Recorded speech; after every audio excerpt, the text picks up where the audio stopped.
we don't control life. We can control waking up early, having discipline to do what you love and stuff like that.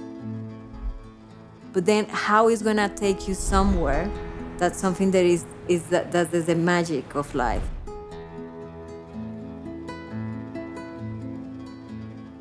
I think my work is a collage of different experiences that happened to me, and it's also raw, it's also imperfect, it's also emotional. When you do things handmade, they're not gonna be perfect. There's gonna be the element of the human hand. Doing things with our hands, I think, is something that is very healing for us because it grounds us in something deeper. I can see a lot of contrast in life. There was something in me that immediately wanted to blend two opposite things. I remember picking up a piece of yarn, thread, and a photograph, and just combining these two materials that normally don't go together. I feel like I paint with yarn in a way. And I just started intuitively experimenting, and that's how little by little I started to develop this style that I do now. I started to add more colors because maybe that was part of my culture. It celebrates Mexico, it celebrates the culture itself, because I think the culture is very loud, it's very bold, the music is loud. Everything is extra, no? The flavors are extra, the colors are extra. I started to add more of my story.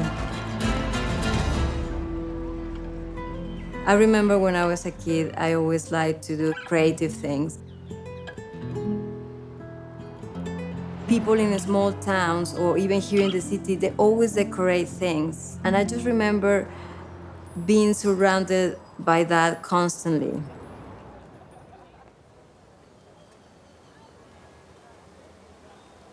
In my life, creativity has been very much about being in the right place as well at the right time. I was living in London at the time, and I saw this guy putting like a paste up, and I really liked it. I started putting these pieces in the streets, and people start to recognize them.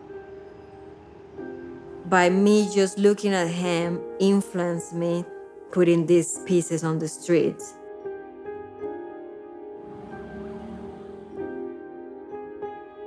Something that started very raw and very organic, very experimental, evolved into a career, and that's beautiful.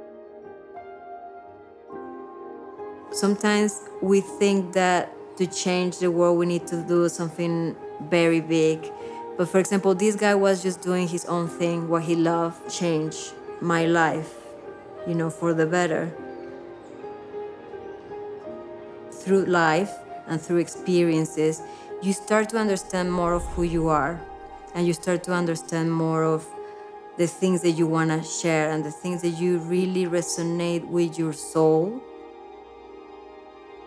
There's something about portraits or people's faces that, since I can remember, always draw me. I always look at people's faces, their eyes, their expression. I normally like people that question society and they try to break the status quo or their time. By taking small actions, they try to change things for the rest of us. I get a lot of inspiration by walking. I like to walk a lot. There's so many things that you can absorb, and that it starts to stay within you, and that adds to your creativity, I think. We have to accept that to be able to appreciate all the beauty that is around us, there is also that polarity.